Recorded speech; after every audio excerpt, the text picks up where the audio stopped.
वाले हैं। खाओ खाओ।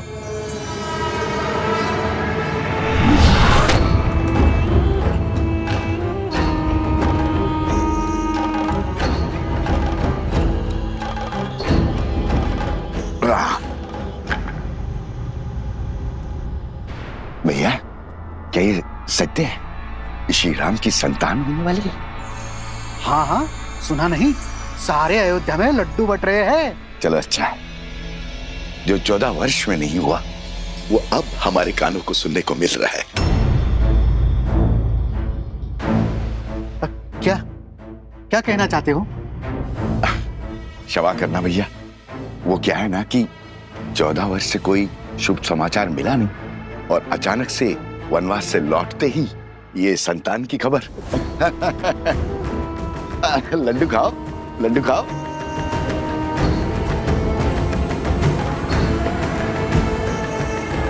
किसने अयोध्या की गरिमा पर इतना बड़ा घोर लांछन लगाया? किसने उनके गरिमा का वध किया? किसने? सामने आओ, अभी मैं उसकी जीवा काट लूंगा। मारो, मारो मुझे, मारो। क्षमा के योग्य नहीं हूं मैं। बचपन में माता मारती थी, बड़ा हुआ तो मित्र मारने लग गए। इस जीवा के कारण ये स्थिर नहीं रहती है, कहीं पे कुछ भी बोल देता हूं मैं। घोर अपराध हो गया, मुझे स्वयं को दंड देना होगा। मैं स्वयं को दंड दूंगा। दंड देना होगा, दंड देना होगा, दंड देना होगा, दंड देना होगा, दंड देना होगा। ए रुको, रुको। अरे क्या कर रहे हो?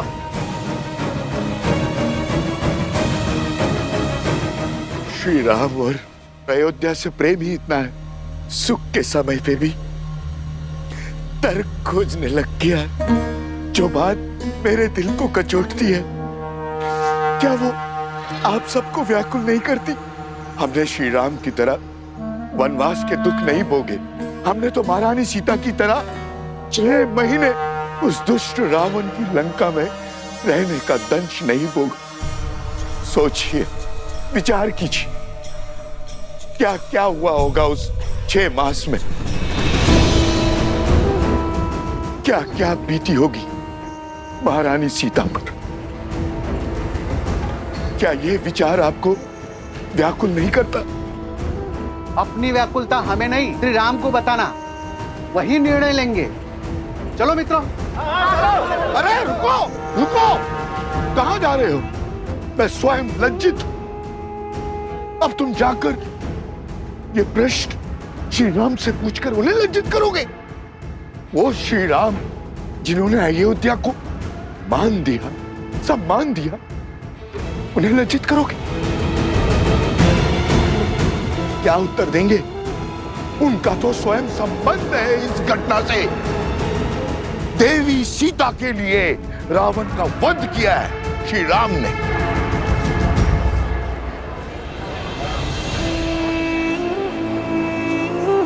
हाँ, यदि शंका है तो किसी धर्मात्मा विद्वान से पूछते हैं। तो फिर मंदिर के पुजारी जी के पास चलते हैं, वो विद्वान भी है और धर्मात्मा भी, वही इसका उचित समाधान देंगे। ये उचित? बिल्कुल। हाँ, क्यों भाइयों? बिल्कुल हाँ, सही हाँ। बोल।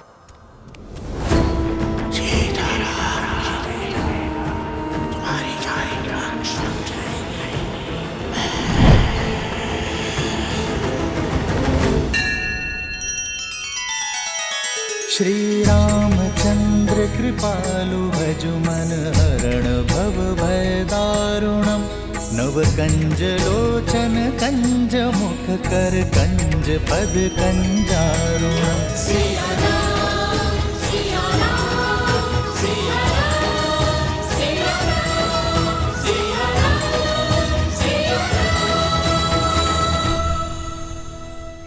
वनवास का वास्तविक अर्थ है अपने नगर से, अपने घर से, अपने सुखों से, गृहस्थ कर्म से पूर्ण संन्यास, यानी ब्रह्मचर्य। श्री राम जैसा पुरुष जिसके मन में धर्म के संस्कार बसते हों, वो वन के वातावरण में संतान को जन्म देके उस संतान को धर्म से वंचित नहीं कर सकता, वो अपना ब्रह्मचर्य नहीं तोड़ सकता। इसीलिए 14 वर्षों में कोई संतान नहीं हुई। उचित कहा पुजारी जी। हमारा संदेह मिटाने के लिए धन्यवाद पुजारी जी। चलो भाइयों। रुको। वाह पुजारी जी वाह, धर्म की बात तो कर ली, अब सत्य पे आइए पुजारी जी। क्या है सत्य का आधार? विश्वास से कल्पना होती है, सत्य को प्रमाण चाहिए। बोलिए, है कोई प्रमाण?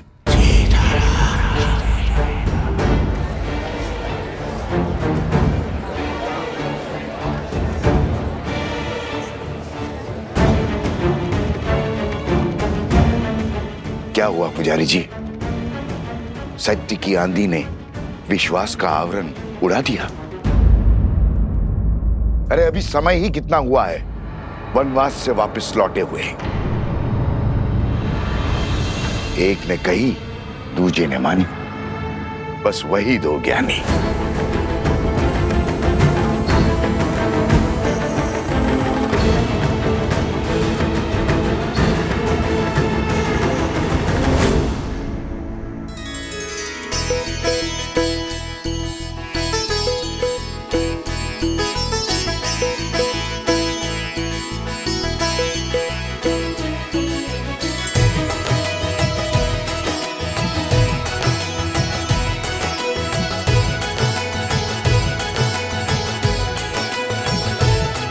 हनुमान,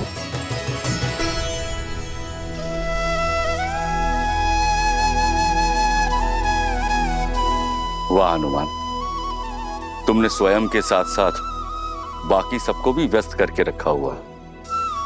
प्रभु श्री राम युद्ध के लिए प्रस्थान करेंगे अब। अच्छा है महाराज, मेरा तो बैठे बैठे ये शरीर ही अकड़ गया था। परंतु हनुमान, इस युद्ध में वानर सेना भाग नहीं ले सकती, ये स्वयं श्री राम ने कहा है। आप निश्चिंत रहिए महाराज, मेरे होते वानर वीरों की कमी खलेगी नहीं प्रभु को। हनुमान, तुम समझ नहीं रहे हो। महाराज, मैं तो सब समझ रहा हूँ। बंधन में तो वानर सेना है, प्रभु राम का ये सेवक हनुमान नहीं।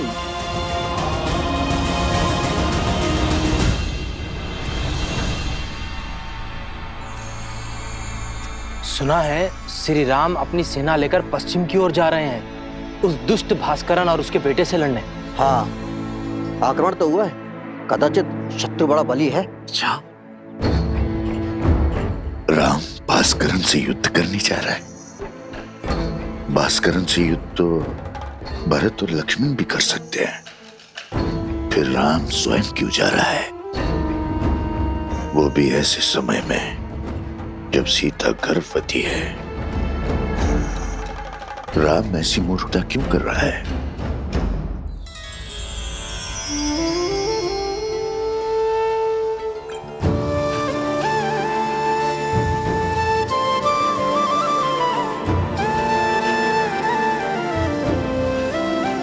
बैठो सीता। देखो, हमने अपने हाथों से तुम्हारे लिए भोजन बनाया है, खाओ। इतना सब कहाँ? अब तुम एक नहीं दो हो। तुम्हें हमारे आने वाले पौत्र के विषय में भी तो सोचना है। होने वाले शिशु के लिए पोषण अति आवश्यक है। ग्रहण करो।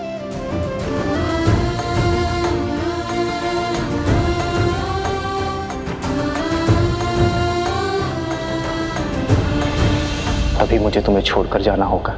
रावण के मामा भास्करन ने अयोध्या पर आक्रमण कर दिया है। अपनी प्रजा की रक्षा के लिए मुझे अस्त्र उठाना होगा।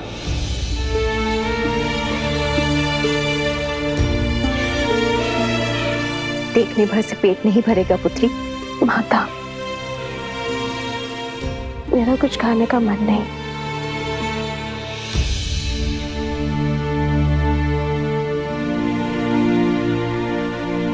होता है, गर्भावस्था में ऐसा होता है। कभी मन करता है कि खूब सारा भोजन खा लो और कभी व्यंजन देखते ही मन विरक्त हो उठता है, किंतु पुत्री भोजन तो खाना ही पड़ेगा। गर्भावस्था में माता को अधिक ऊर्जा की आवश्यकता होती है। खा ले पुत्री। जितना मन भाए उतना खाओ। ये लो। नहीं माँ, मन नहीं है। दीदी, होने वाली संतान तो अभी से राम के गुण दिखा रही है।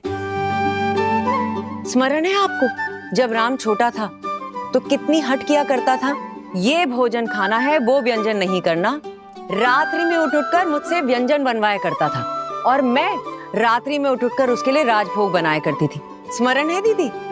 हाँ, याद है।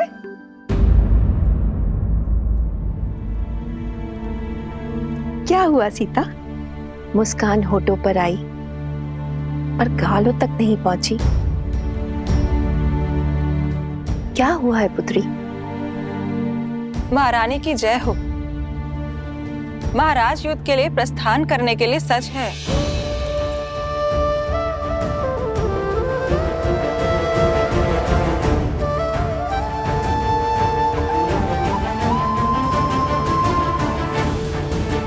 मैं समझी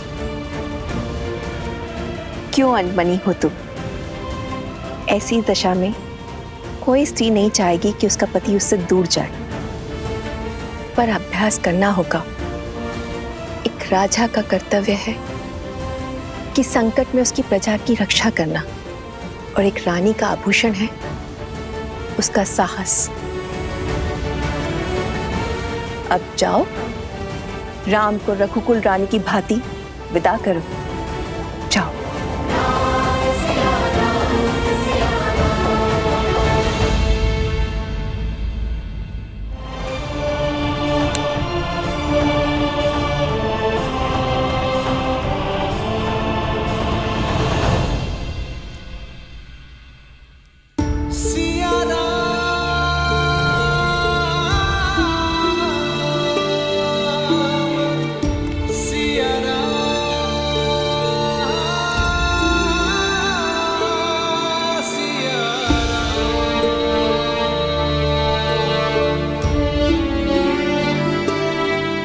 कल जिस विश्वास से मेरे विजय की घोषणा की थी, आज उस मुख पर इतनी चिंता क्यों सीते?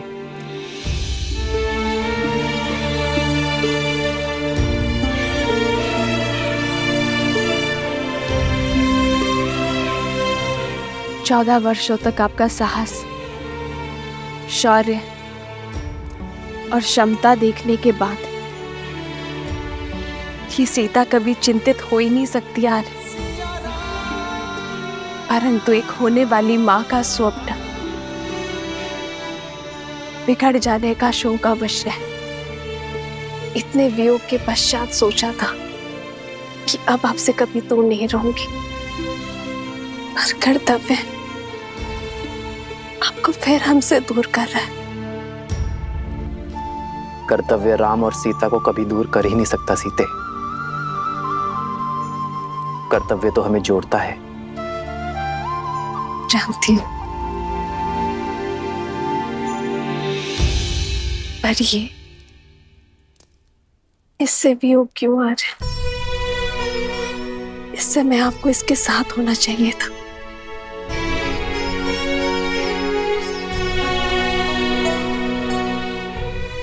सत्य कहते हैं सब, माता बड़ी स्वार्थी होती है। युद्ध पर मैं जा रहा हूं और चिंता तुम्हें अपनी संतान की है।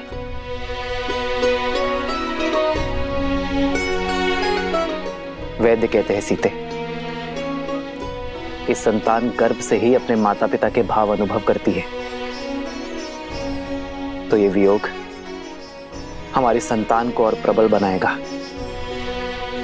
कर्तव्य की पुकार का पालन करने की सीख उसे गर्भ से ही मिल जाएगी। और मैं जानता हूं कि मेरी सीता इस वियोग को सुख सहयोग बना ही देगी। हमारे प्रेम और वनवास की कहानियां सुनाने का समय मिलेगा ना तुम्हें?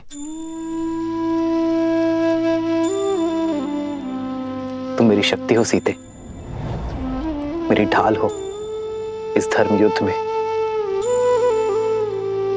मुझे अपनी धर्म पत्नी के साथ की आवश्यकता है।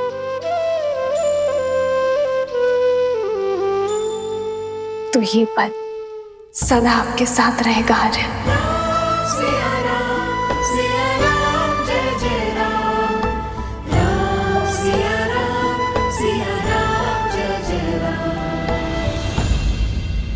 एक बात और, आप इस युद्ध में किसी को भी भेज सकते थे, पर आपने स्वयं नेतृत्व करना चुना। कुछ कारण बड़ा ही होगा, पर मैं नहीं जानती।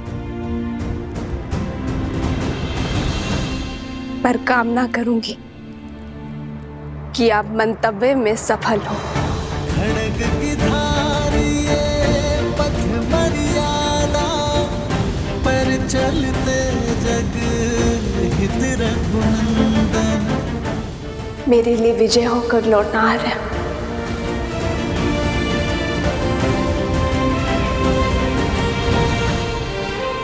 और इसके लिए शीघ्र आइएगा।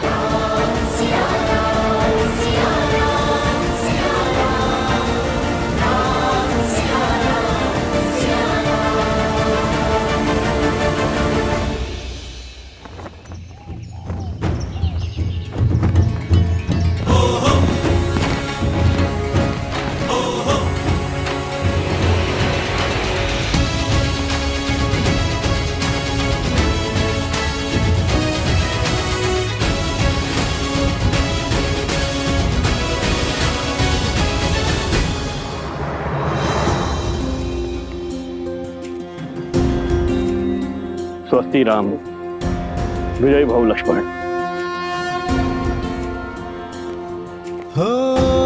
होई सोई जो राम रचि राखा,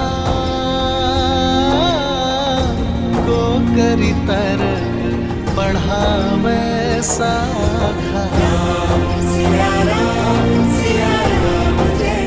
आपका तेज सूर्य सा दमके।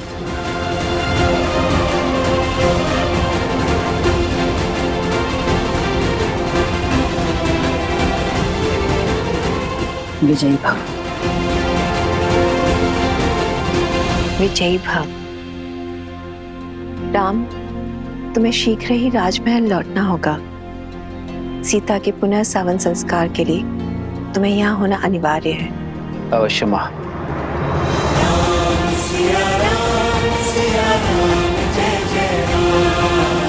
आओ लक्ष्मण।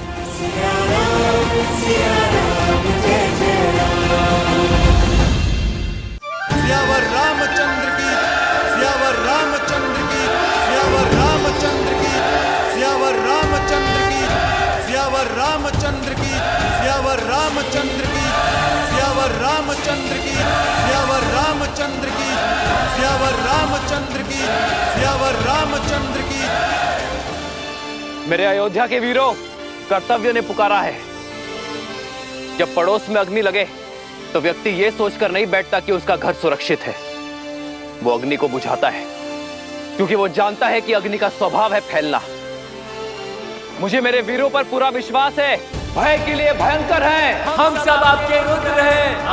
शंकर है। श्री राम, राजा राम, श्री राम। मित्र, ये मुख मोड़कर मत जाइए। वानर सेना ना सही प्रभु, हमें अपने साथ ले चलिए। जो हृदय में बसते हैं उनसे मुख नहीं मोड़ा जाता मित्र। मैं आपको छोड़कर नहीं जा रहा हूं, बल्कि आपके कंधों पर एक बहुत बड़ा उत्तरदायित्व देकर जा रहा हूं। जब मैं वहां युद्ध लड़ूंगा तब आप यहां अयोध्या का भार संभालेंगे, और जब आपके प्रस्थान करने का समय आ जाएगा हम युद्ध से लौटकर आ चुके होंगे।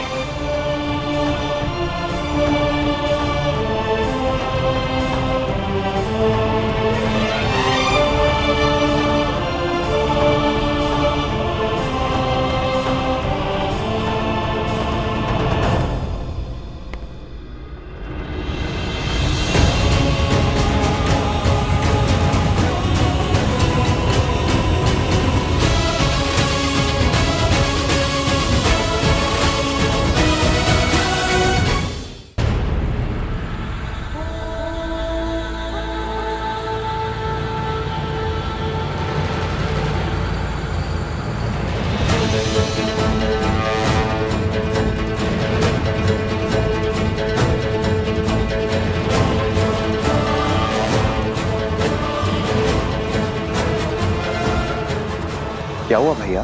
सैनिकों के चुनाव में मुझसे कोई भूल हुई? जिस समाज में बालक के हाथ में शास्त्र के बदले शस्त्र हो, वहां असुरों का वास होता है शत्रुघ्न। जीवन भर राष्ट्र सेवा का भार उठाने वाले वृद्ध समाज सेवा पाने के अधिकारी हैं, और जो युवा अभी अभी विवाह के बंधन में बंधे हैं, वो भी युद्ध में जाने के योग्य नहीं है। प्रभु, ना मैं बालक हूं, ना मैं वृद्ध हूं, और ना विवाहित। फिर मुझसे राष्ट्र सेवा का सुख क्यों छीन रहे हैं आप? क्योंकि तुम अयोध्या के सैनिक नहीं हो।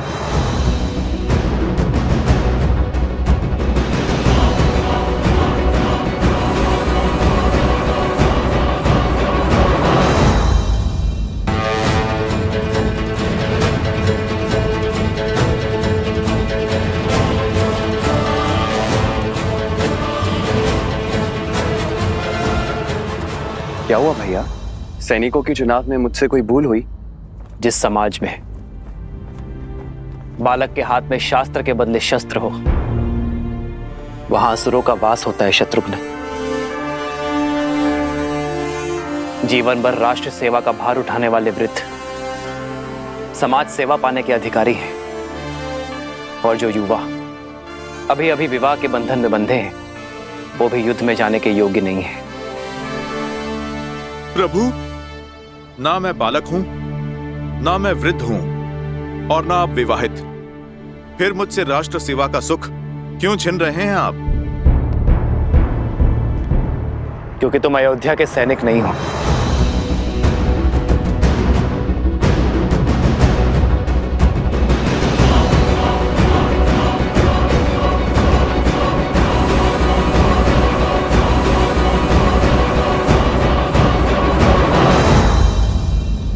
क्यों हनुमान?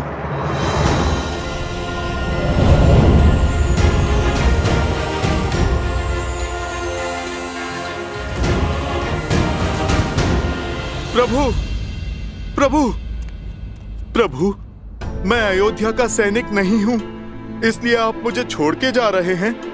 फिर आपने लक्ष्मण भैया को साथ जाने का अवसर क्यों दिया? क्योंकि लक्ष्मण अयोध्या का राजपुत्र है हनुमान, और राज्य सेवक भी। उसका कर्तव्य उसे इस युद्ध के योग्य बनाता है। मेरे वानर वीर तो यहाँ अतिथि हैं। लक्ष्मण भैया राज सेवक हैं तो जा सकते हैं, और मैं तो स्वयं राजा राम का सेवक हूं प्रभु, उसका क्या?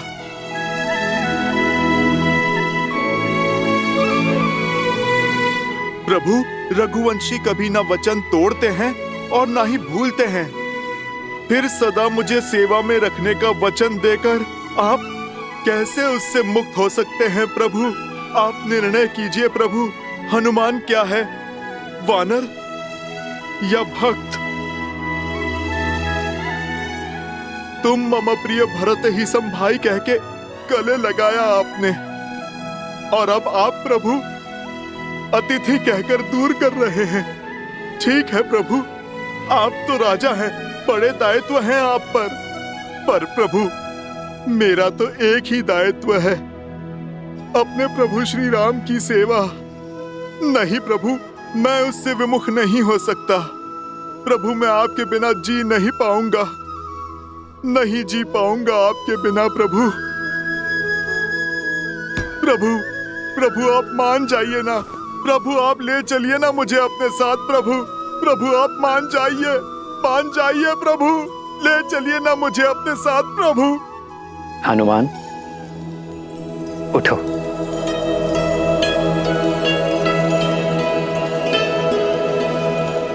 तुम जीत गए हनुमान, मैं हार गया। चलो हमारे साथ, किंतु मेरी एक शर्त है। कैसी शर्त प्रभु? कि तुम शस्त्र नहीं उठाओगे।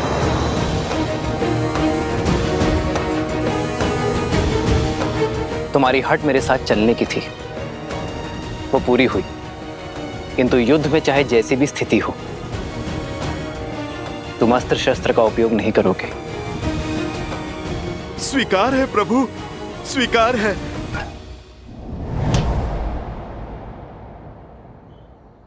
आओ हनुमान।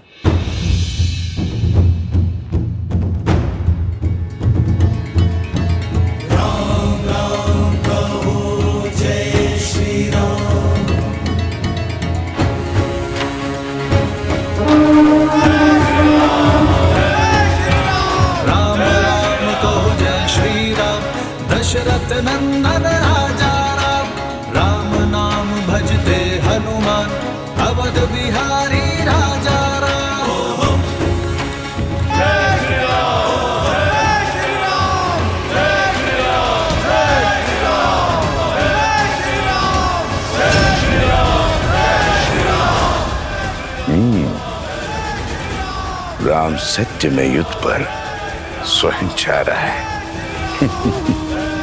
जय श्री राम।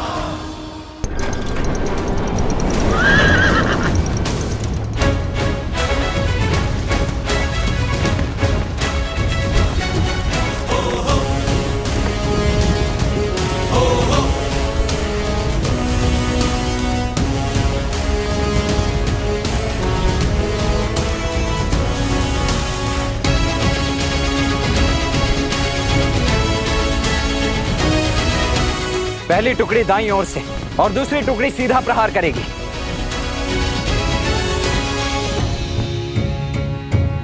सारथी, रोको।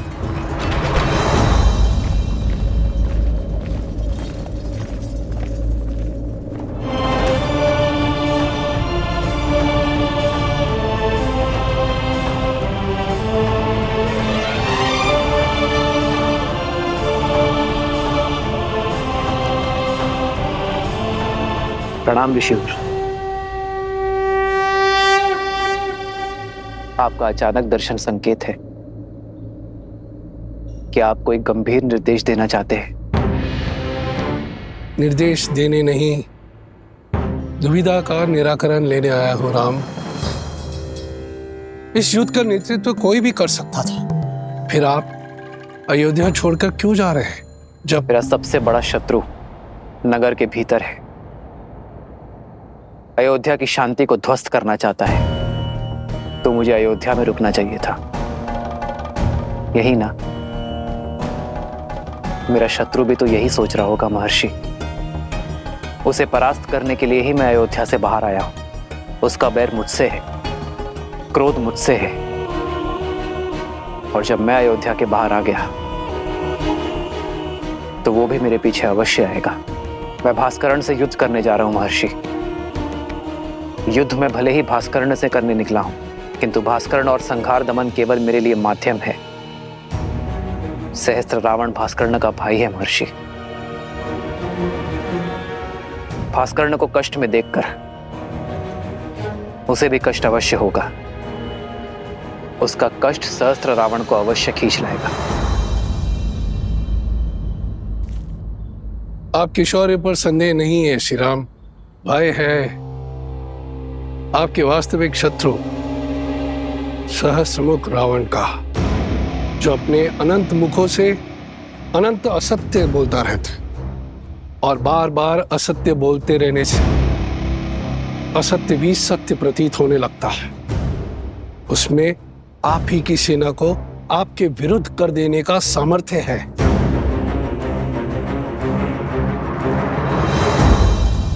इसीलिए तो सहस्त्र रावण को अयोध्या से दूर खींच लाऊंगा मैं।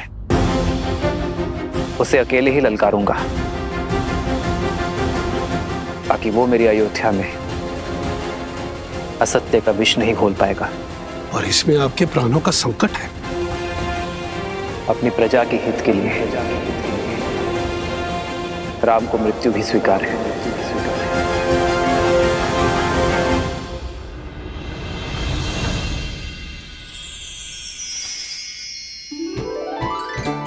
स्मरण है दीदी, माता स्वयं अपने हाथों से तिलकूट बनाया करती थी, और हम रसोई घर की ओर देखा करते थे कि कब तिलकुट बनकर तैयार हो जाएगा।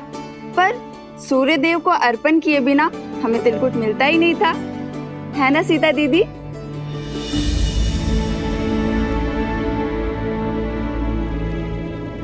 कहाँ खो गई दीदी?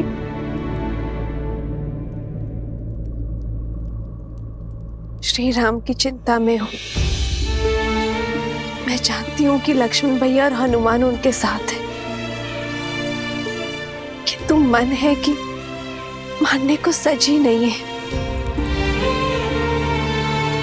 दीदी, ये शुभ दिन हर अशुभ विचार नष्ट कर देगा।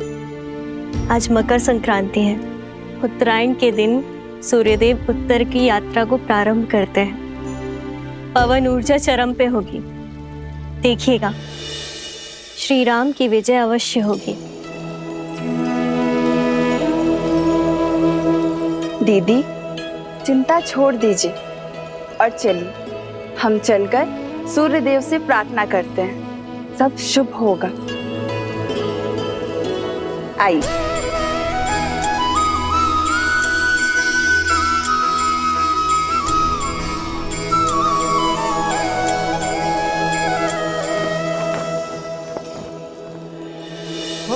माघ मकर गत रवि जब होई, तीरथ पति ही आव सब कोई। देव धनुज किन्नर नर श्रेणी, सादर मजही सकल त्रिवेणी।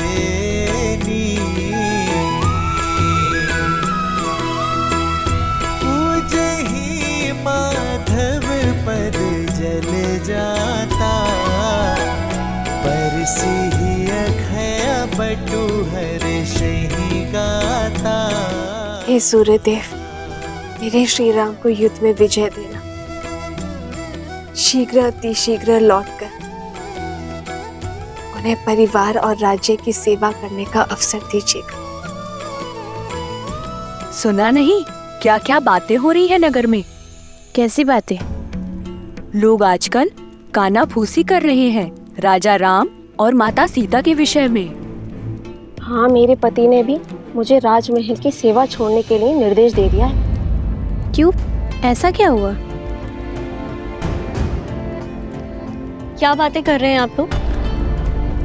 बोलो, क्या बोल रही थी तुम?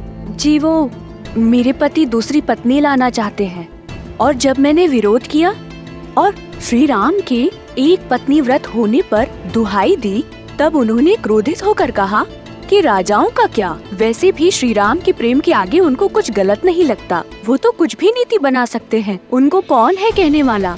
सामर्थ्य को दोष और स्वर्ण को दाग नहीं लगता। पर हमें राजाओं की चाल पर नहीं चलना, और कहा कि महल के वातावरण से मेरा मन दूषित हो जाएगा। कैसा दाग और किस पर लगा है? वो तो नहीं बताया। आने दो श्री राम जी को। जब ये प्रश्न राजसभा में सबके सामने पूछा जाएगा, तब हर रहस्य से आवरण हटाना ही पड़ेगा। मानवी, शुल्कीर्ति,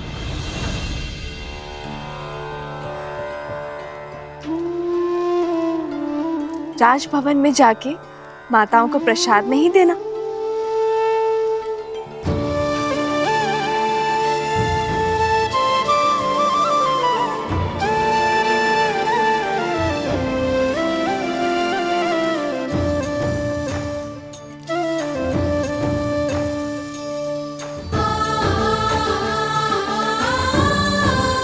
कितनी शुद्ध और सरल है देवी सीता।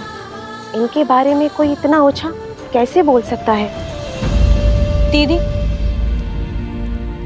किसी दासी का पति राजमहल के वातावरण के बारे में आपत्तिजनक बातें फैला रहा है। राजा और रानी के विषय में शंका पनपना उचित नहीं है। समस्या फैल सकती है दीदी। राम राज्य में अराजकता कभी नहीं आएगी मांडवी। श्री राम आते ही कोई ना कोई हल अवश्य निकाल देंगे।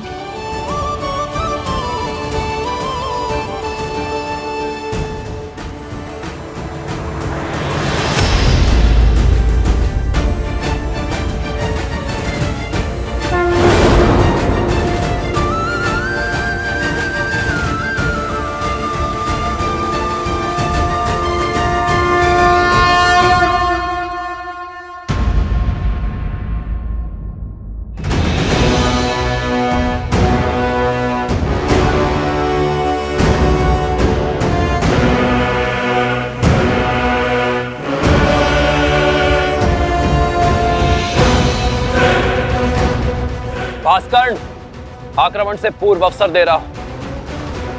अपने आतंक का अंत करो और लौट जाओ। अभी तक तो आतंक का आरंभ भी नहीं हुआ है राम।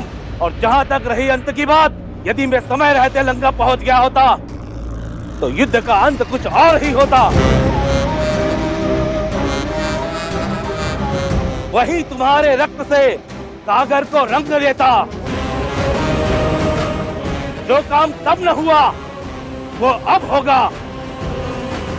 इस रणभूमि में मैं तुम्हारा वध करके रावण के मृत्यु का प्रतिशोध लूंगा और तब होगा न्याय। प्रतिशोध से न्याय नहीं मिलता भास्कर्ण। प्रतिशोध केवल स्वयं को जलाता है। लौट जाओ। स्वयं के बल पर बड़ा अभिमान है ना तुम्हें राम। समाप्त होगा तुम भी और तुम्हारा अभिमान भी। भास्करण का तेज और संघर दमन का दमन तुम्हें सेना समेत ध्वस्त कर देंगे।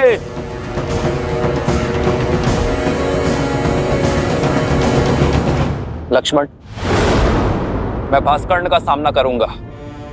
तुम संहार दमन को खोजो। और स्मरण रखना, वो उभयचर है।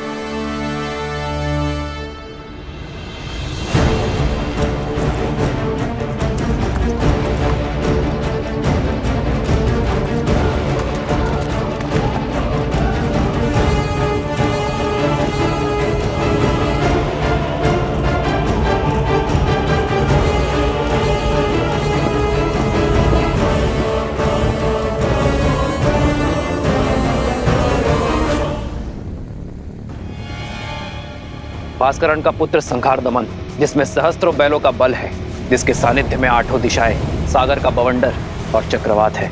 साथ ही वो उभयचर भी है, जो जितनी सरलता से थल पर रह सकता है, उतनी ही सहजता से जल में भी जी सकता है।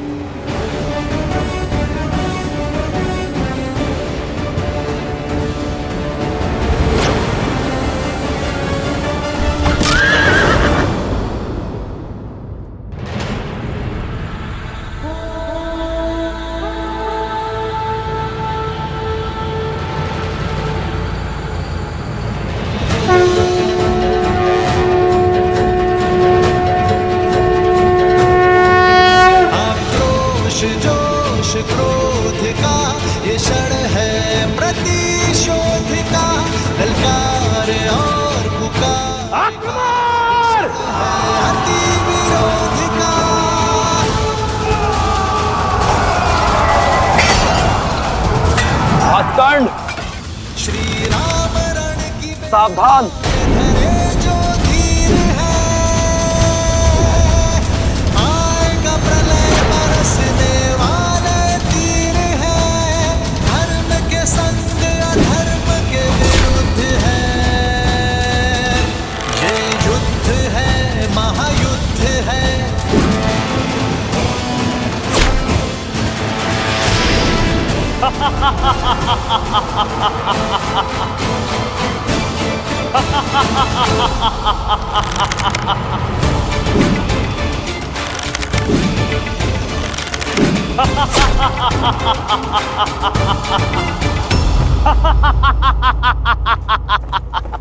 बस राम, बाण क्या, ब्रह्मास्त्र चला दो।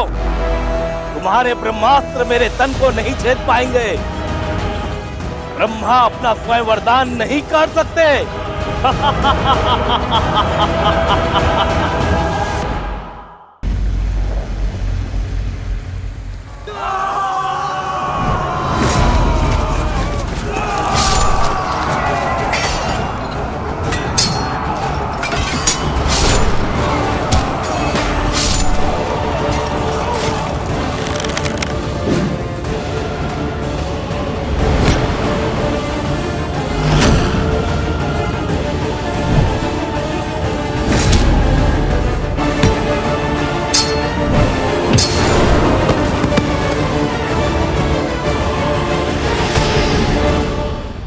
बताओ, कहां है संहार दमन?